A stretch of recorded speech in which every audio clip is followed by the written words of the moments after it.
Você já viu aí de casa, a Mirna Abreu já está aqui nos nossos estúdios, hora das notícias da metrópole de Campinas, e a gente começa falando sobre saúde. Então, Mirna, seja bem-vinda e bom dia. Bom dia. Foi anunciada na última terça-feira pela Secretaria de Saúde novas ações em relação à febre maculosa aqui em Campinas, porque no mês passado foram confirmados mais 2 mortes devido à doença. E assim, Campinas, então, tem 6 confirmações e 4 óbitos em decorrência da febre maculosa.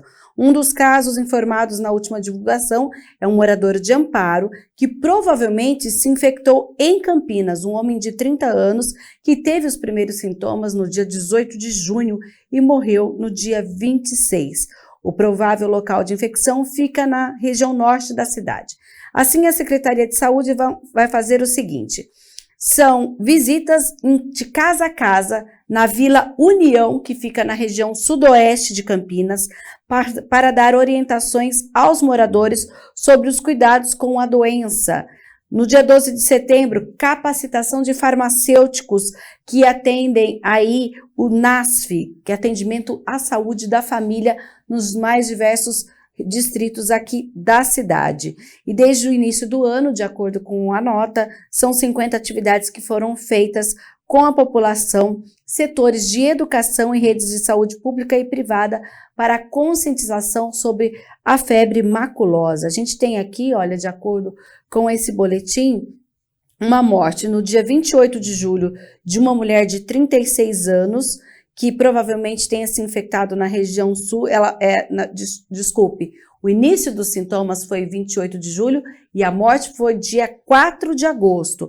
Nós temos ainda uma mulher de 45 anos que morreu no dia 5 de julho, um homem de 27 que evoluiu para cura, começou os sintomas no dia 3 de junho, um homem de 66 anos que morreu no dia 30 de junho, um homem de 43 anos infectado em 27 de maio, do início dos sintomas, mas esse caso evoluiu para a cura, e um homem de 18 anos que foi infectado, os sintomas começou no dia 28 de abril e ele morreu no dia 24 do mesmo mês.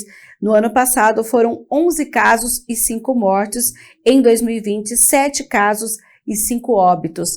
A gente vai lembrar aqui, Gabriel, então, os cuidados em relação à febre maculosa, que é aquela provocada pela picada do carrapato. Atenção, olha, ela é transmitida pelo carrapato estrela infectado.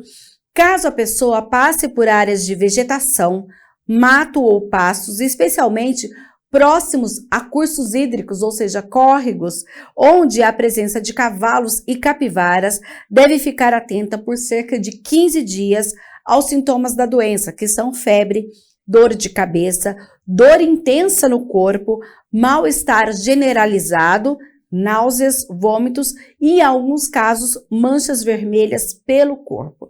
Ao apresentar esses sinais, a pessoa deve imediatamente procurar um serviço de saúde na sua cidade ou qualquer lugar. Olha, não existe vacina contra a doença e não é possível eliminar totalmente o carrapato. A febre maculosa tem cura, mas o tratamento precisa ser iniciado precocemente com antibióticos apropriados, ou seja, eu vou tomar um remédio por conta, não, tem todo um tratamento que precisa ser feito, muita atenção. Exatamente, a automedicação é um problema muito sério. A gente continua falando sobre saúde agora, Mirna Abreu, com um outro problema que é muito sério também, porque a cobertura vacinal para a poliomielite e outras doenças também está muito baixa, né? 30% apenas, Gabriel. A gente sempre tem uma expectativa de fazer a cobertura em 95% da população quando se fala em vacinação. E não é diferente no caso das crianças e adolescentes. Olha, a ação que nós já tivemos já vacinou 17.384 crianças de 1 a 4 anos, que são esses 30%. Em relação às demais vacinas, que é aquela atualização da carteirinha, 8.264 crianças menores de 1 ano já foram aos centros de saúde aqui da cidade, sendo que 6.729 atualizaram as carteiras.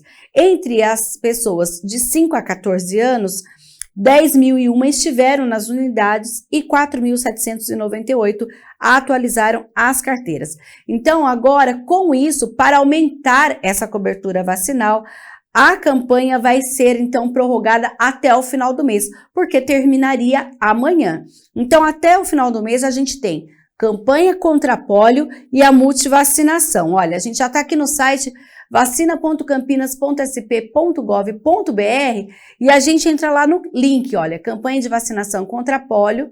Aí tem todas as explicações em relação a essas campanhas e também a gente tem os 66 centros de saúde que estão aplicando essas vacinas. Gente, muito importante, ó, por que atualizar a vacinação? São várias doenças, só que descritas são 15 proteções que essas vacinas fazem no corpo da criança e do adolescente, por isso que é importante vacinar. Inclusive tem uma relação, explicação, olha, eu posso fazer junto à vacina da Covid, porque a partir de 3 anos a gente agora tem também a liberação contra a Covid. Olha, pode, vacina no mesmo dia, não precisa ir várias vezes, e a gente tem todas as vacinas disponíveis além da pólio, né? A gente tem, olha, a BCG, a de febre amarela, hepatite A e B, a de HPV, que é para os adolescentes, a meningocócica C e a ACWY, a poliomielite, que é a gotinha lá contra a paralisia infantil, a pentavalente, que é uma vacina contra 5 tipos de doença, olha, tétano, hepatite B, coqueluche, difteria e a hemófilos influenza. Também a pneumocócica 10, que são doenças causadas por pneumococos, rotavírus, tríplice bacteriana, tríplice viral e contra a varicela, que é a catapora. É preciso, então, atualizar a caderneta de vacinação. Poxa, eu perdi a caderneta, não sei. Vá mesmo assim ao centro de saúde mais próximo à sua casa. Quem é de Campinas, a gente já tem um sistema também que é informatizado. Se a criança tomou essa vacina nos últimos anos, tem. Se não tem, ela deve atualizar e lá nesse centro de saúde eles vão poder, então, te informar e dizer quais são as vacinas que precisam ser aí atualizadas. Informações importantes, então, em relação à saúde e à vacinação. Mirna Abreu, a gente continua falando aqui sobre as notícias da Metrópole de Campinas, agora sobre a nova diretoria do Centro das Indústrias do Estado de São Paulo, a Ciesp. Tomou posse a diretoria regional do Ciesp Campinas na última terça-feira para o quadriênio 2022-2025. Para o novo período, foram empossados como diretor titular do Ciesp Campinas, José Henrique Toledo Correia, e os vice-diretores Valmir Caldana e Stefan Hor. Presente no evento, o presidente do Ciesp falou do papel estratégico da indústria como indutora de desenvolvimento econômico e geradora de novas tecnologias para o país. A indústria tem a obrigação de olhar pelos rumos do Brasil, um Brasil de pensamento de longo prazo, que pense sua estratégia enquanto país e não plano de governo, plano de Estado, e que o Ciesp continue sendo, ao longo desses 94 anos, e continue sendo o grande fomentador, a grande liderança da sociedade em sua região e que possa interagir com toda a sociedade para criar um Brasil ainda melhor, maior e mais justo. 11 horas mais 50 minutos, muito obrigado pela sua companhia, pela sua audiência, estamos com as notícias da Metrópole de Campinas e Mirna Abreu, a gente fala sobre cultura agora, sobre a Feira Hip, que tradicionalmente acontece no Centro de Convivência e hoje está num novo local? Olha só, aos finais de semana, sábados e domingos, ela continua lá no Centro de Convivência, mas agora existe um projeto em que nos outros dias da semana ela vai atuar de forma descentralizada. E hoje à noite, hoje à noite não, já a partir das 4 horas da tarde até as 10 horas da noite, a Feira Hip está lá no Jardim Nova Europa, na Avenida Baden-Powell. Vai ter artesanato, antiguidades, comidas típicas e música ao vivo. Hoje, inclusive, vai ter a apresentação do grupo Bela Arte. O objetivo é difundir e divulgar a Feira Hippie em Campinas, que, como o Gabriel já disse, é tradicional lá no Centro de Convivência, existe há anos, mas sabia que tem muita gente que não conhece? Por isso, esse projeto vai levar a Feira Hippie até os bairros de Campinas. Os próximos estão sendo fechados, mas de acordo com a Secretaria de Cultura já tem a previsão, olha, distritos do Ouro Verde, Campo Grande, lá na Padre Anchieta, Barão Geraldo, Joaquim Egídio e outros bairros. E claro, a gente vai trazer o cronograma dessa Feira Hippie itinerante aqui no Câmara Notícia. E a gente continua falando sobre cultura porque hoje tem apresentação musical lá no Jockey Club, Mirna? Tem sim. Quem leva essa apresentação é o Conservatório Carlos Gomes com o Sabutril a partir das 7h30 da noite. O Sabutril é formado por músicos conceituados no cenário nacional e no repertório inclui peças de virtuosíssimo, originalmente compostas para esta formação. A gente tem essa apresentação com o propósito de divulgar, enaltecer e difundir a música executada por pequenos grupos, também conhecida como música de câmara. O gênero é importante não só pela formação do músico, mas também para os ouvintes, dando oportunidade para que ele vá reconhecendo o som de cada instrumento.